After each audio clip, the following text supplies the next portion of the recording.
Good morning, everybody. My name is Ira Rowe. I'm Director of Communications at CIB, and thank you for joining us at the President Seminar Series this morning, where we're delighted that we have Huub Keizers from TNO in Netherlands, who is going to be presenting for us.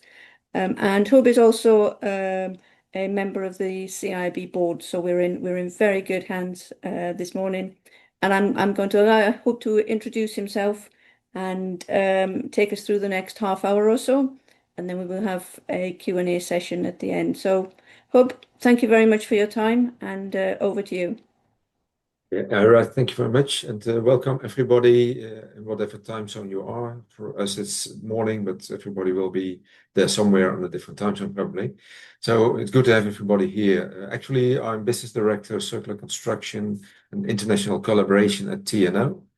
I'll have a few words on TNO in the next slide, but I joined CIB as a board member like 3 years ago. Time flies, and really glad to see the collaborations that we're having already, the nice amount of knowledge sharing that we're already doing.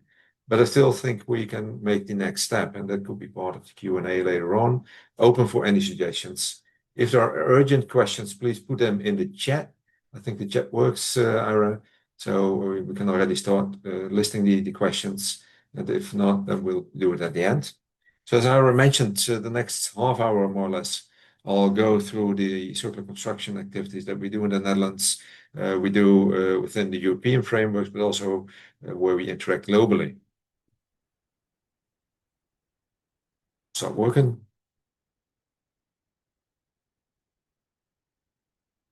So for those of you who do not know TNO, TNO is a research development organization, research technology organization, RTO. We are not for profit, and we work for the government and industry. Initially started specifically for TNO in 1933 already, so quite some time ago, but currently also looking a lot into what we can do with others on the European scale, but also global. The goal that we are having is really to make sure that we come up with a livable future for everybody, which means that there's lots of things to do today, things that we can do today to make sure that future generations actually can live, work, and travel in a safe and sustainable environment. So a lot of things on our shoulders, but luckily not only on our shoulders, also with everybody in this room today and a lot of colleagues outside. Because we really think we should do this together. And the way we do that is really we try to combine as much as possible experimental work at one end. So we have testing facilities for heat pumps or materials. We do a lot of digital tools for doing lifetime assessment, lifetime extensions, material research on the right corner, but also look more and more into what's happening on the district level or city level. Because a lot of the things that we're facing nowadays, like overheating, but also things like yes or no availability of electricity or what comes available if you start demolishing. This is information that we could use to actually aim for the 3 zeros that we are trying to do. We aim for the 3 zeros being zero loss, zero calamities, and zero emissions, where we fully understand that the 3 zeros are not always reachable. So it's about a balancing act. How can we make sure that we make the built environment as good as possible and as fast as possible? Located in the Netherlands, I already mentioned that probably, but it's good to name that. Really, the nice thing about CIB, and most of you will be part of CIB probably, but it's really that we have this collaboration ongoing, already started in 1953, so quite some time ago, as a means to share information, but also develop new knowledge, which could be applied by our respective governments and the respective industries. This network of quite some experts, more than 3,000, and I probably would say that probably more if we count for everybody who's more or less related through the organization that you're from. We work on this mission, and we can do it in different ways. So we have different types of membership. And the most important one, I would say, that's the body of CIB, is the working groups and task groups. Task groups being more short-term, could work into working groups, but that's really where we do our work together and how we can develop new aspects and new ways to proceed. Just as one of the examples, The task group that was started really recently is AI in construction. So as I mentioned, 2 or 3 year working time, and then we have to decide whether this will be a working group or not. We started a year ago trying to see how we can make AI more applicable for everybody in the construction sector. It's hot on the country level, it's hot on different stages, but really by bringing this together, this network, and see how we can accelerate the uptake, we can start addressing the future needs, and not only in a technical way, but also looking into the ethical aspects, the efficiency of it, and the scalable aspects of the AI to make sure that the construction sector is able to start using it. The way we do it in the task group, we have online sessions every 3 or 4 months with detailed discussions and topical discussions, but we also have one yearly live event in conjunction with the AI ACC in Finland. So it's really bringing together ideas and bringing together the people to make sure that we can make the next steps together or prevent reinventing the wheel in every country. And about circular construction, I'm missing the top level of my presentation here, but that's not a problem. It's why is it and why is it so important today? If you look to circular construction, actually it was quite normal up to, I would say, the Second World War to reuse whatever was coming available from debris or construction waste or just start on building. But then after the Second World War, we more or less moved into a full-scale reuse. We stopped the reuse more or less, and we started actually mining as much as possible to make concrete buildings, to make stone buildings, steel, and we more or less forgot about the possibilities that circularity bring in. But if you then look to what's happening nowadays, it really starts with, I would say, this recent document from UNEP, where it actually shows that when we look back for the last 10, 11 years, we had these ambitious goals in decarbonizing the built environment. But if we look to what's happening, actually, we're still on the same level of CO2 emissions, which could be regarded as something positive because we've been growing in the meantime. But of course, we should try to stop this gap between where we are at emissions at this moment. I'm not sure whether you see my pointer, but at a lower level, we would like to go to this upper level where it's zero CO2 emissions from the built environment in 2050. And if you then look where we are over the last, I would say, 10 years, we did not go where we wanted to go. So it's even becoming steeper, the next step that you have to do. There are some differences if you look to the globe. If I just include the values for Europe, you see a little bit better values, mainly coming from the decarbonization of the electricity sector, because that will have a direct impact to the emissions in the construction sector. And the work we do on efficiency and some of the work that's done over there. But of course, this is not only the full story. The other part of the story is the embodied CO2 within the construction products. And if you look to 2021, this is data again from another UNEP report, close to 25% of the emissions on a yearly basis are based on the embodied CO2. So this is really the mining, the shipping, the preparation of the concrete and the steel, and then start handling it up to the construction site. If you then look into what's expected in the next 30 years, this might even become like 50% due to the decarbonization of the operational part. On top of that, we have this expected growth, especially in the global south, where at this moment, and sometimes I'm amazed when rehearing this, but there's actually one city the size of Paris being built every week, one city of New York being built every month, starting is happening today, and up to 2050, this is projected. So if you take these figures in your mind, that actually we should start working differently. We should try to make sure that we are not CO2 emitter, but we can actually become part of the solution worldwide. Because one of the big advantages of the construction sector is often brought as a disadvantage, but the advantage is we really use a lot of material. And if we start actually storing CO2 in this material, we actually have a positive benefit to the environment.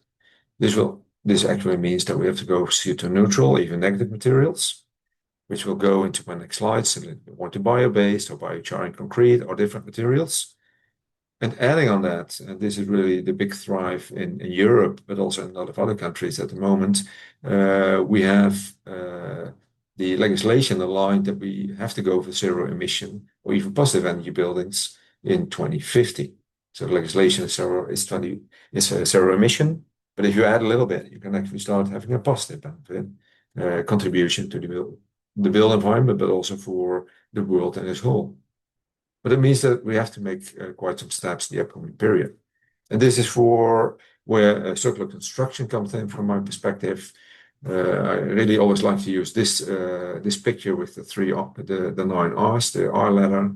It exists in different ways. You have them in 4, you have them in 13, but really it's an idea that came up from a Dutch government employee actually 15 years ago, where the higher up in the R ladder, the better it is for the impact to the environment. And it starts with refusal. But of course, if I say I want to refuse, so not build anything, there are a lot of people who need housing today. My children will not be happy when I start advocating refuse too much, but also a lot of other areas. There is a need for good quality housing. But then you can think about rethinking, reusing, reduce the amount. You can look into smaller buildings. And dominantly, from the things that will be in my next slide, is reuse as building components. Because when you can start reusing it as a constructible component and feed it directly back into the construction process, the impact is minimal. Of course, you still have to work it up to a level where it's reusable, but it will be significantly better than mining and make new prefab elements from it, for example. And then you can go into repurposing all the other R's and ending up with recycling. What we should try to limit as much as possible is going to the recovery of energy and landfill, especially. In the Netherlands, it's close to 4% nowadays. But I know that quite a lot of countries where still a lot of the debris is landed in the landfills. Sorry.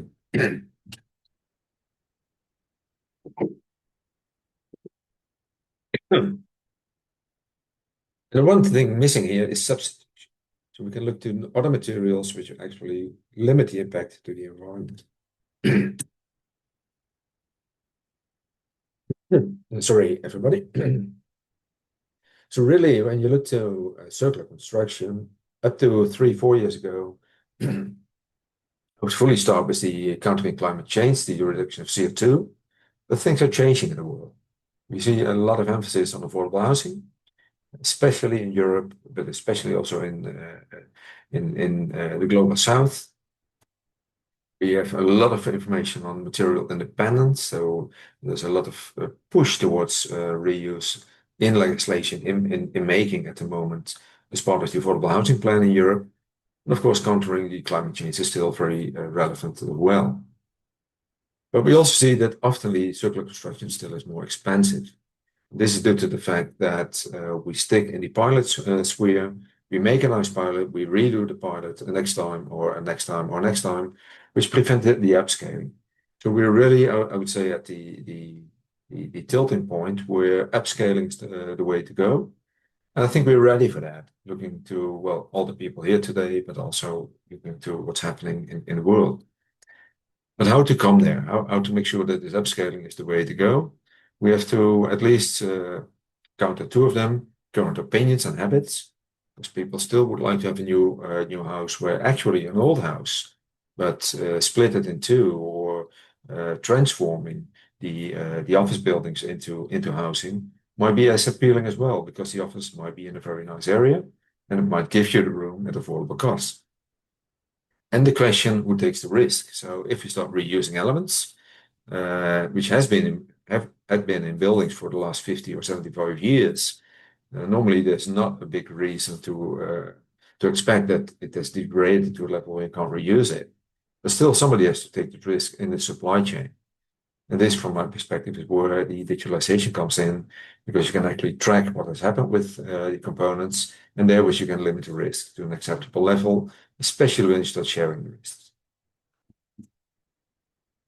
Going a little bit into the Netherlands, just an example from Rotterdam, city neighboring where I live in Delft. An example from 2 years ago, they took away some older social housing, 400 social rentals, which were built in the 50s, 60s of the last century. They were replacing it by 190 new houses. They're not too circular, I would say. So it's not going the direction where you would like to have more housing with this limited footprint. But the good part about this example is that we're at least reusing the rubble, but still grinding it afterwards. So it's all being reused either as construction elements. We go up to 30-40% of reused drawn material in housing nowadays in the Netherlands. If you look to, for example, concrete production. But of course, it would even be one step better if we would have taken away these elements of reuse. And the other one, which is on the right side, it's partly in Dutch, it's the different processes that we have. You can actually see the numbers of the new builds, but also the additions in other ways. So it's close to 70,000 new buildings in the Netherlands and 24 new house dwellings. But 13,000, which is close to 20%, were transformations, so really high up in the R level that I explained earlier. And if you then look to the demolition side, 12,000 with demolition, which is close to 20% as well, which is actually material that you could reuse for construction in a new way for the upcoming future. Which brings me in these numbers, and there's a lot of numbers in here. And feel free to discuss it also during the Q&A, but if you look to construction, close to 45 megatons of materials are being used on a yearly basis, which means for housing as well as for the infrastructure. 45 megatons, for those of you who do not see that every day, is close to 4,400 Eiffel Towers on a yearly basis. And then we are demolishing up close to 2,000 of them as well in the same period, being the asphalt, being the concrete, and being the housing. So typically it's 540 kilometers only on Mars base, so it's not technically too sound maybe, but it really gives a little bit idea about the numbers. And then we demolish close to 20 megatons of materials. And if you only look to the buildings, the figures are slightly different because we're reusing a lot of our infrastructural materials on a yearly basis. All asphalt is, for example, being reused into new asphalt. Buildings close to 23 megatons, and then demolishing 5 megatons of materials. So in potential, we could rebuild buildings up to 20%. If you then look to the actual values in 2019, and just recently saw the ones from 2024, we reuse close to 8% of that as high value, and the rest is being used as hardening material for the roads. So it's still in a circular perspective, but on the R8, of course, we would like to push it to higher levels. But it also says something else, this figure. That's it's not doable to rebuild what we need. It's based on demolition only. And if you think back about the earlier figures about what's happening in the global south, the figures will even be further off because there's so much new build needed up till 2050 that will actually not be possible by reusing only. But of course, you can start preparing for reusing, and you can use a lot of the bio-based or regenerative materials to fill in this gap. The goal is 50% circular in 2030. It will be hard, but at least we're progressing in that direction, 100% circular in 2050, and we can use different methodologies in there. Today, I'll focus on the reuse and the bio-based, some activities on life extension, but of course, very important parameters are also performance-based tendering by governmental organizations or private partners, risk sharing, and this integral approach that you need, because it's not one of, I want to be more circular, I want to be more affordable housing at a rate that's needed, but also to make sure that also the electricity and the energy needs are fulfilled. When you then look to the circularity aspects and also the reduction potential, the best is to go really to the left. I always like to use this BO Foundation report from the United Nations. During the planning phase, that's where you can have the biggest impact. To make it a bit smaller, to do it in a way that you don't need too much cooling. You can look into the size, etc. But then, of course, the design becomes essential. What can we reuse? And the further you go into this operational phase, the lower the impact you can have. So as much as possible at the front end. And then the examples will go into lifetime extension, because whenever you extend the life, whether it's being infrastructure or a building, that will prevent the new build, which is part of your planning and design cycle. High value reuse, I already mentioned that, and the local sources and the design for this assembly. Drivers in there will be cultural aspects, costs, the whole legislation side of the house, and knowledge sharing and skills. And this again is where CIB comes in, because part of our working group activities, I only referred 3 of them today, focusing on this topic. For example, with 115, achieving circularity in the built environment, some of them here today, but also again the task group 126 to see how we can make more use of the data. Lifetime extension, an example I would like to use is coming from bridges. You start measuring data, you start sharing the information. The product passports that are currently being developed in Europe are very helpful in that direction, because it's stating what is the minimum amount of data that you do need. And based on modeling, you can learn what the typical failure modes are, and then you can come up to simulation, especially decision making.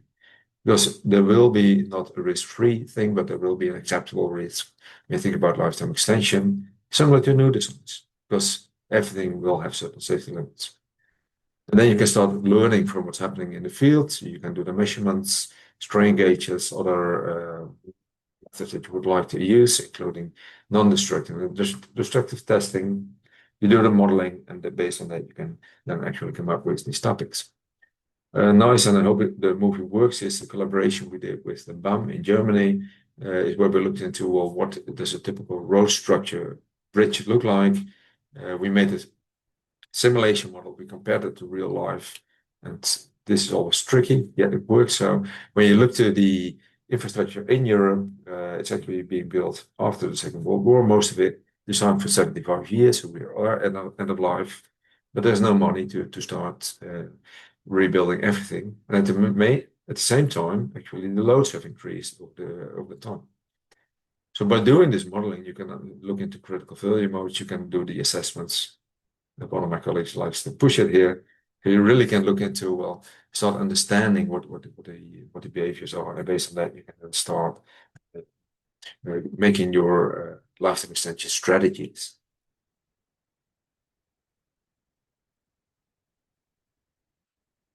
And then you look to the high value reuse. I'm using an example here from Lagemat. It's a company in the Netherlands, part of a collaborative effort that we're currently doing. We are starting assembling the building. So you have to know what is where. Based on what is where and when it does become available at the right end, you can start planning and designing and building actually. You have to know when it is available. But in order to do that, you have to re-qualify. So what's the quality of the product? And this is only doable if you have a good track record of what's happening, what has happened, what's where, and how to reuse it.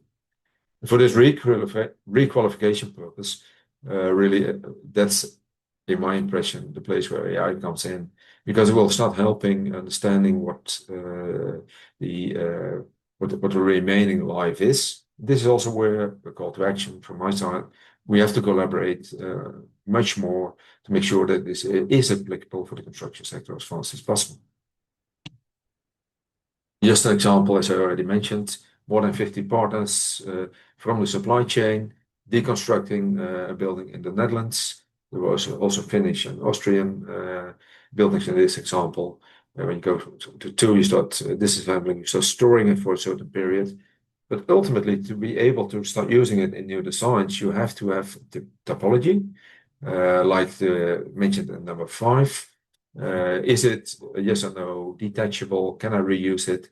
some of the wording in Dutch, but I know you get the drift by seeing what's there. And so there will be physical storage, preferably as close as possible to the new build area. So you limit the transport aspects in there with the emission of CO2 during transport. And based on what you have available, you can start rebuilding. And this building at the right corner is not built yet, but it's currently under production. And I hope to be able in the next 2 or 3 years to actually show the example where it's being used. But you see, you go for a certain goal together with a group of people, a consortium, coalition of the willing, and then you need some funding. And in this case, actually, it was co-funded by the European Commission. If you start looking into reuse of local waste or regenerative materials, I always like to use this example. Again, it's a collaboration between architects, construction companies, a waste company and TNO in the Netherlands, where we come from the fact that we have close to a megatons of waste wood on a yearly basis available, which is currently being burned for energy. But we actually proven in this collaborative work that we could reuse pallets, for example. We could make circular CLT from it, cross-laminated timber, which is the same quality or even better, but let's say the same quality as fresh CLT being produced from wood from the forest. And this material is currently applied in one of the demo applications in Delft in the Netherlands, where it's used in this apartment block and it's currently opening this apartment block. So if you're interested and you are happy to be in Delft, more than happy to show you around to some of these things that we're doing.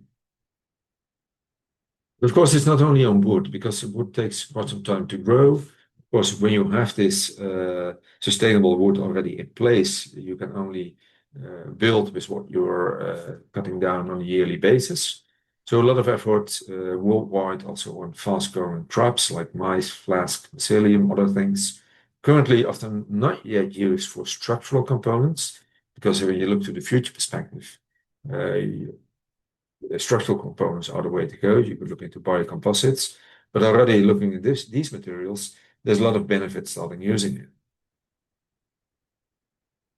Why? Well, I probably don't have to explain it here, but if you look to the impact on the global warming potential, the whole life cycle assessment, there are actually different phases when you do the calculation. So it starts with the actual mining of the material or the growing of the material.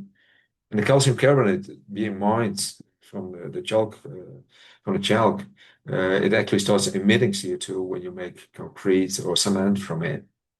And then you transport it. And for this comparison, the transport and the maintenance is all put equal. But so where the concrete actually is emitting CO2 before you can start building from it, the wood will actually store CO2 to quite high levels.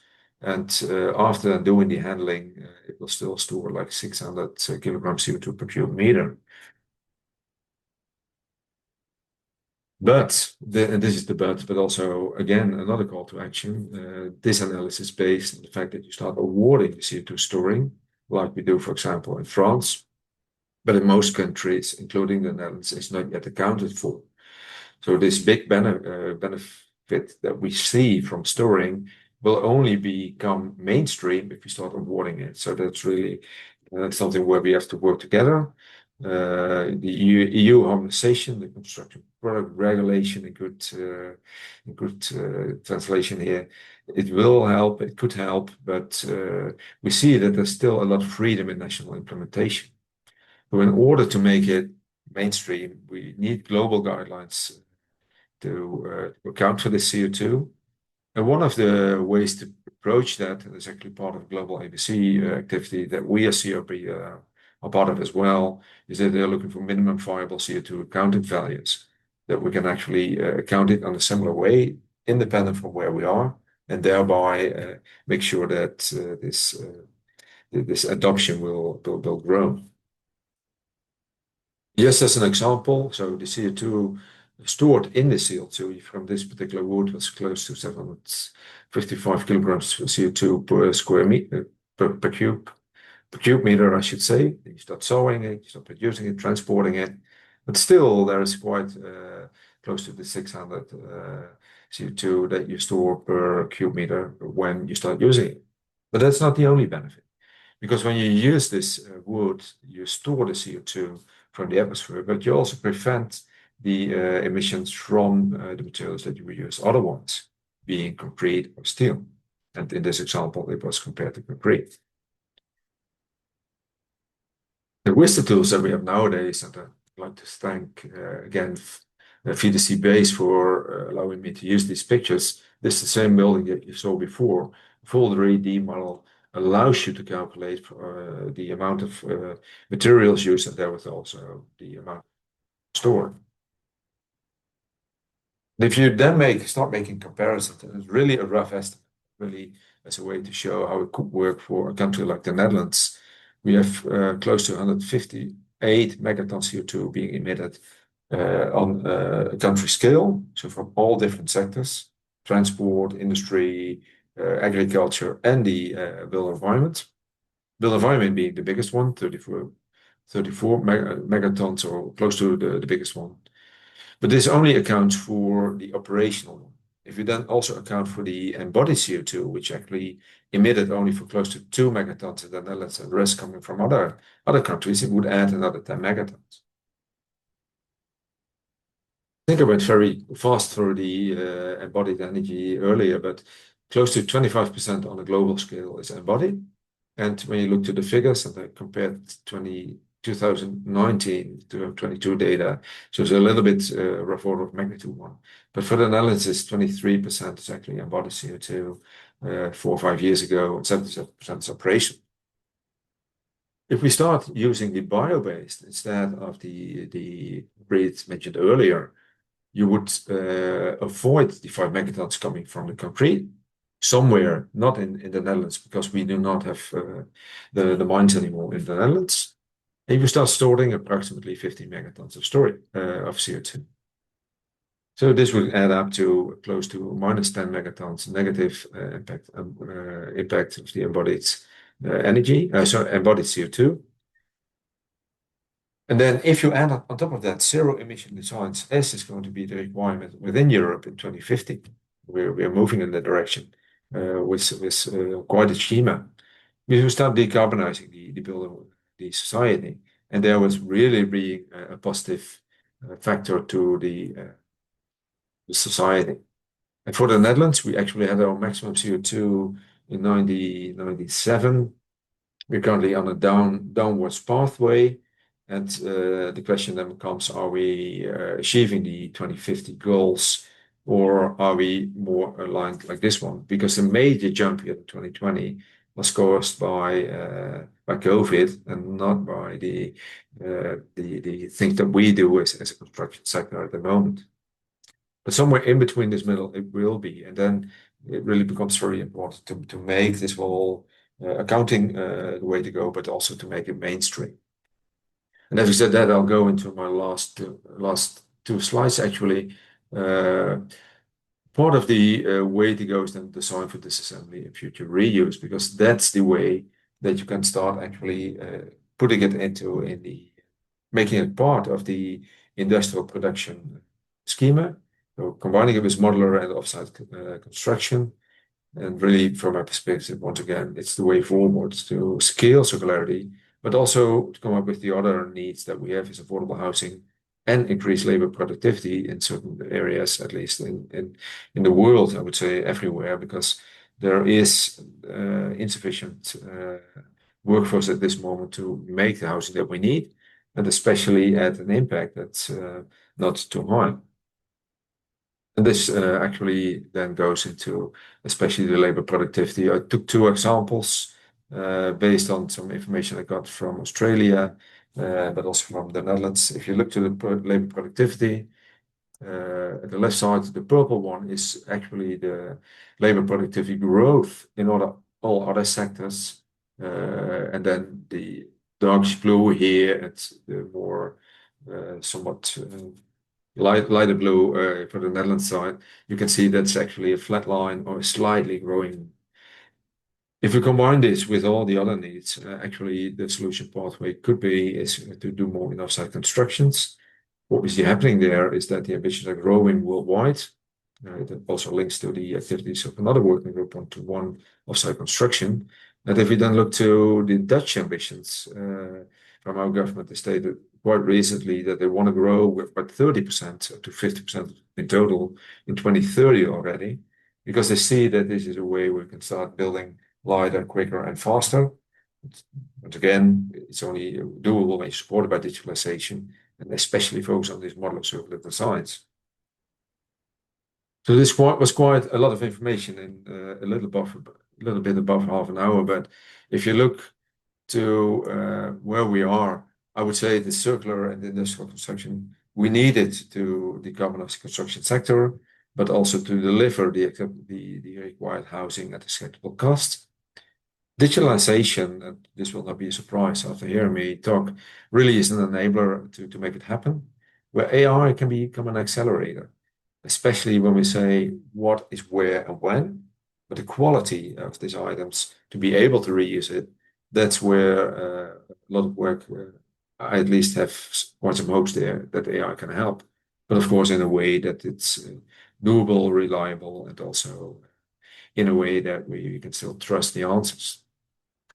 Scaling is the issue, and therefore harmonization, collaboration, and valuation, so account for the fact that CO2 is actually being stored, is needed, and therefore also knowledge sharing on a scale that we're discussing today, globally, nationally, and regionally. Just do it the other way around, because it's not going from small to big or from big to small. We have to do regional because that's where the construction sector is working, but we have to work in global goals. And globally, we need again all the input on the lower scale. So thanks for your attention, and happy to receive any questions from the audience.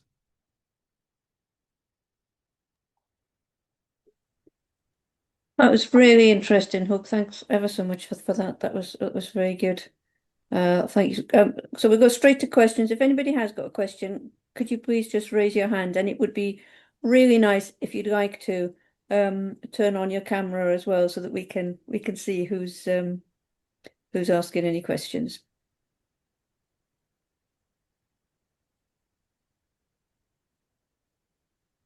Hi, Raj, would you like yeah, to?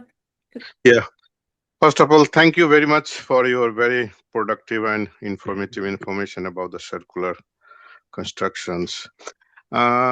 I think it's really good, and a couple of the point in the last slide you highlighted, that was the area where we like to concern about AI, and then how we can use the digital twin in that cases. As you mentioned, it will be enabler and accelerator to improve in the circular constructions, right?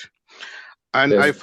I found some of the things is quite similarity. Maybe some of the specific is there in the sustainable constructions and the circular constructions on that one, right? So it is more focus about the waste management of the material reusing in the construction site, construction, circular construction, or more about the modeling or the modular construction, which is coming about the new future stages about that one. Yeah, thanks. I really think you need them both.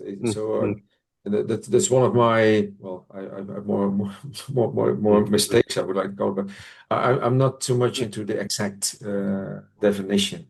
Really, Yeah. I think circularity is a way to achieve the sustainable goals. Yeah.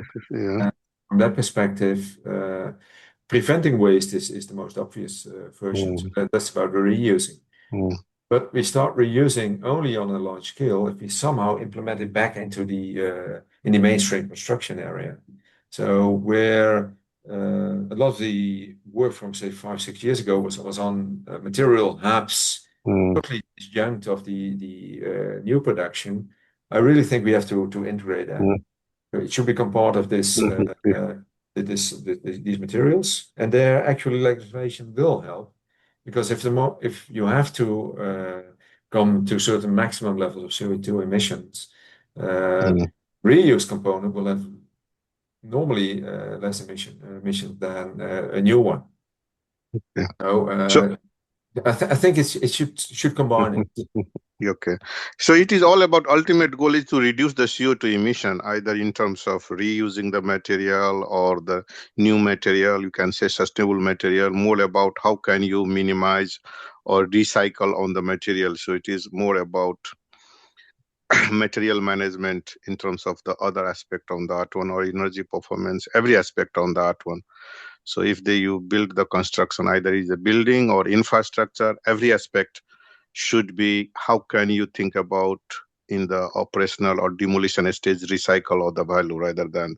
But how about the cost impact? Because most of the reason about the people not going for sustainable material because of the high cost, initial high cost. And that was the budget constraint is the biggest killer about to adopting as much as even the possible to use for sustainable material. What is your view about? Yeah. Yeah, it's a very important one. And actually, it was what hidden in one of my slides. So what you can actually see is that a lot of circular construction things that we're currently doing, they are stuck in the pilot area. So we have a very nice example where we shipped a full courtyard from the west of the Netherlands to the east. Then people say, "Oh, this is so circular, but the costs are so high." Yeah, this due to the fact that you only do it once. But the second courtyard would be significantly lower in cost, and we luckily have some examples on that. If you start using the wood-based construction as part of your circular solutions, so have great examples on that one in the Netherlands. But it's really about scaling. So one way to scale is to not only share the examples, but really build upon earlier examples together. And well, above all, it's about scaling. Yeah. So if we manage to scale, and I don't think we have a lot of other options, right? But we have to make this step toward the scaling, and then I'm convinced the cost will become lower than current production. But of course, we have to prove that. And sometimes you would still like to use something new, which of course is not too bad per se, but on a system level, on a building or construction level, over the lifetime, that's what we have to consider, and therefore we have to keep this integral view there.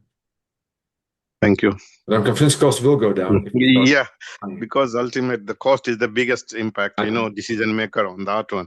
And that was the reason you can see that developing country, big gap about why should I use for the global energy on that one, they want to go for the fuel and other sources of energy, and which is causing biggest CO2 emission. Thank you very much.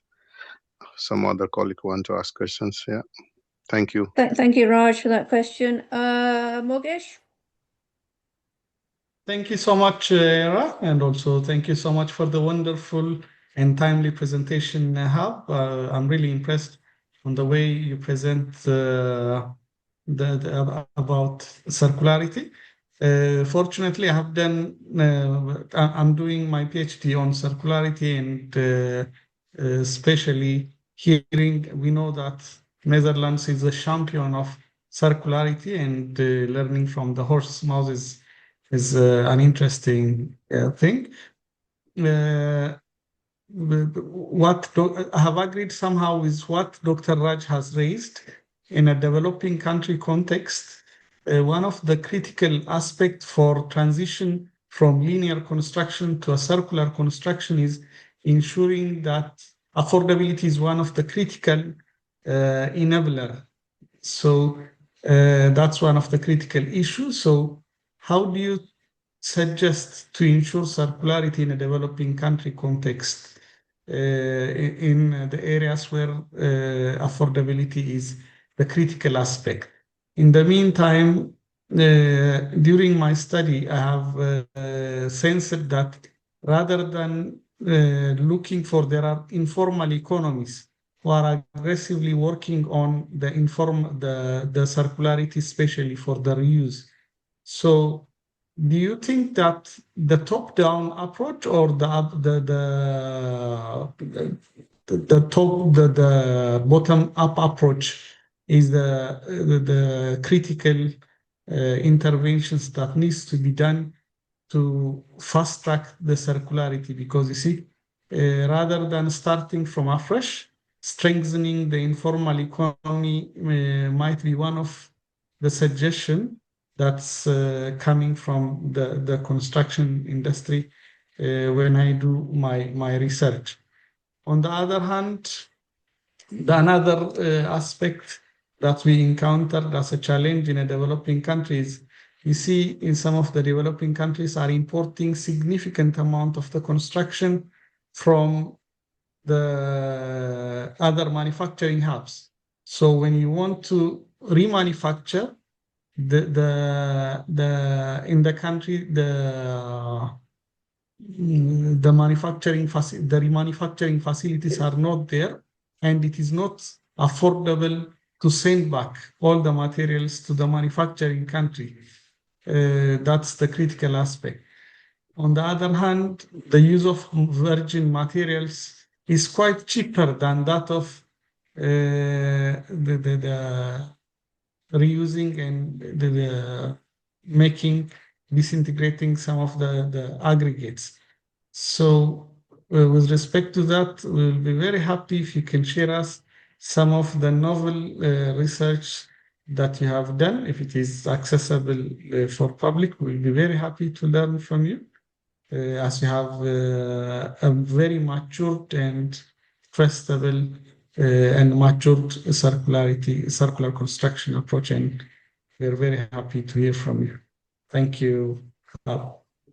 Yeah, Mogesh, thank you very much. I'll try to answer it, but it was quite a broad question. So feel free to reach out to me as well after the meeting. But especially try to answer at least two of them. When you look to informal settlements or informal housing, that's actually where circularity is still very vivid. You use whatever is available in the area and you start building from that. So I think that's already part of the integral approach almost when you look to really informal housing. Of course, ultimately, you would like to also increase the quality over there and start fulfilling the requirements of structural soundness and safety. But using what is available and make sure that you reuse the knowledge from the past is very important, and therefore see what's available on a local scale.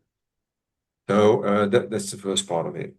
Then the other part is, it's very hard to ship back the steel columns to India if you get it from India, for example. But you could look into joint ventures who are doing that close to the big demolition sites. So it's really about different working models, different business models that you have to develop as well. Because ultimately, and that's I fully agree with you, but also with the earlier comment, if we don't bring the cost to the value of the cost of current virgin materials, it will not fly.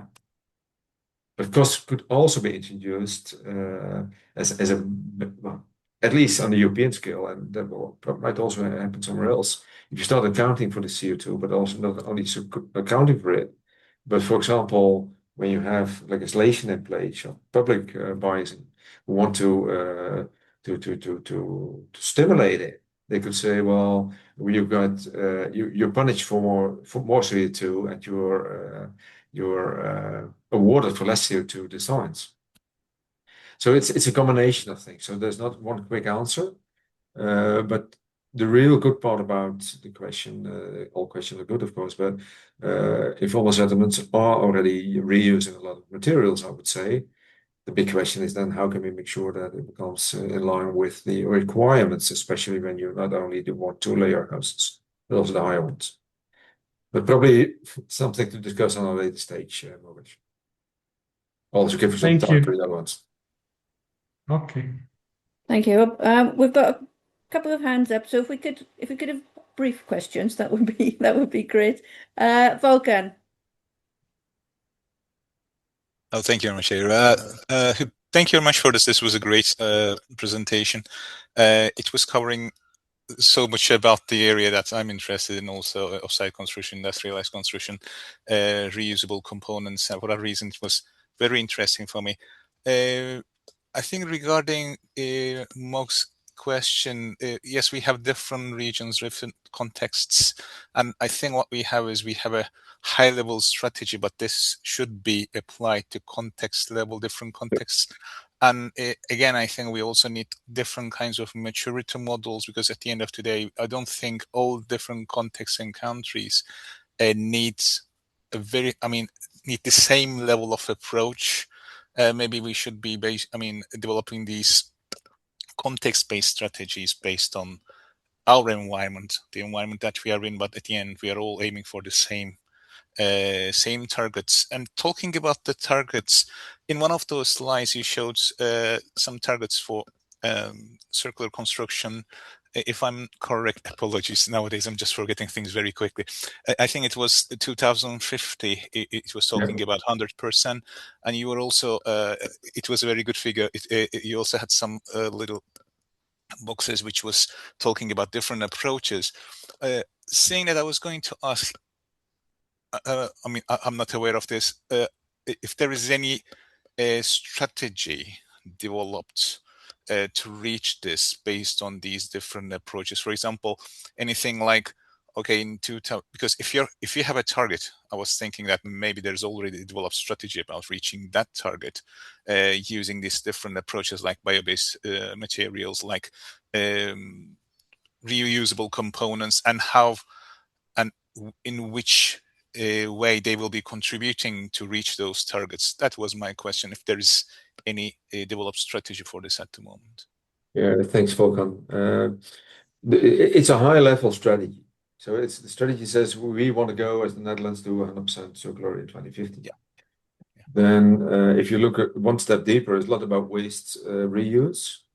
Recently, but it's not in the same documents, but I can share it, but it's in Dutch, Volkan. But a lot of emphasis actually is on bio-based. So there's a big bio-based program in the Netherlands currently being deployed.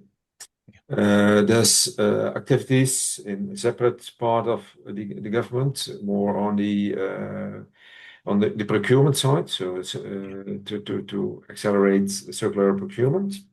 Yes. And last but not least, we are adopting, we have to, but we're also adopting this down-growing path in maximum whole life cycle GWP, which was called different in the past, but I took away those slides, but it was called Milieuprestatie gebouwen and environmental performance of buildings. We already had a declining pathway, but it's now being overtaken by the things from the European Commission.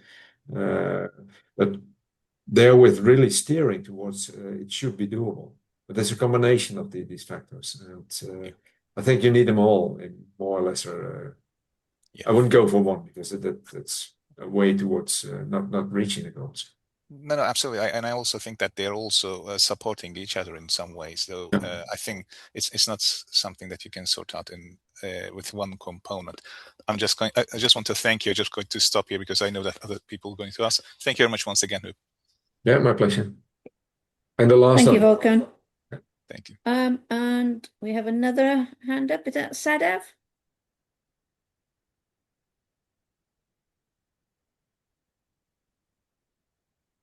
You muted, Sadaf. Sorry for that. Thank you so much for the very interesting presentation. So yeah, I had a question about you mentioned about globalization and kind of having common regulations and about knowledge sharing from having a national wide and international wide perspectives. So I'm working on kind of a relevant area and trying to come up with common knowledge sharing platform and scaling from demonstration projects. And I've been facing some challenges seeing like the market readiness, and I've been comparing, for example, European cases, Netherlands with Australia, and then the market readiness, technological readiness are really different. And I want to ask your perspective on this. So if we are going to harmonize that, what's your insights on that and how we can kind of come up with a solution that accommodates all of these differences? Yeah, I'm not sure whether we can accommodate all the differences enough to downgrade the expectations a little bit. There will be a context will be different in Australia compared to the Netherlands compared to other things. Although Australia and the Netherlands, if you look to the bigger cities and the suburbs, they're not too different. Of course, the weather conditions are somewhat different, but it should be quite similar. what I actually was trying to push is there should be a minimum level of way of accounting circularity or the CO2 emissions, because then we can compare apples with apples. Because nowadays people are claiming a lot in terms of we are more circular, but what is circular? Is it circular to reuse the materials under the roads? Yeah, it's a way of circularity, but probably not the way we would like to go ultimately. So I think the minimum should be, and I really use CO2 as an indicator. Minimum should be that when I say I store CO2 this amount in the Netherlands, and you say CO2 that amount in Australia or in Canada or in China, it's the same value. And which has been done for the operational in the UNEP reports and in Europe and all the other ones. So I think we can come to that level. But not per se all. We shouldn't make it too complex, and that's part of a much broader discussion. But I have to keep it short from Ira and also from myself. But if we include too many parameters, nobody's going to use it. So I would opt for 2 or 3 parameters max, because in that way, construction sector is willing and able to absorb it and use it. But also the governmental part, the ones who make the legislation, do the procurement, are able to use it. And if we come up with a matrix of 20 to 50 or whatever number of SDGs or other number that we have around, then we will not do it. So if we have 1 or 2 parameters and then at the same time bring the cost down, I think that's the way to scale it. But not 100% answered your question probably, so that, but also you're free to reach out on a later stage. Thank you so much. Thank you so much. Thank you, Sada. We have gone over the hour, so I don't know if we do have any more questions before we finish. Anybody would like to raise a hand? If not, I would like to thank everybody for the active participation, which is always good to have some discussion. And if anything, please finish the way you would like to finish, Ira. But just wanted to mention this. Yeah. Thank you, Huub. I hope it's always a good sign when we have lots of questions at a seminar. So I want to thank you all for joining us in this President's seminar. It's the final one in the current series. We're actually working on the new series, which will begin in the autumn of 2026. And if you're not already doing so, then please follow us on LinkedIn, because you will find all the details there, and we will keep you informed on what's coming and what's in the pipeline. But Huub, if I can thank you for your time this morning and obviously for all your work that you do for CIB. We know that you're a great advocate for the work of CIB and global collaboration. It was a very informative seminar this morning. So thank you very much for that. And My pleasure. everybody else, thank you for joining us.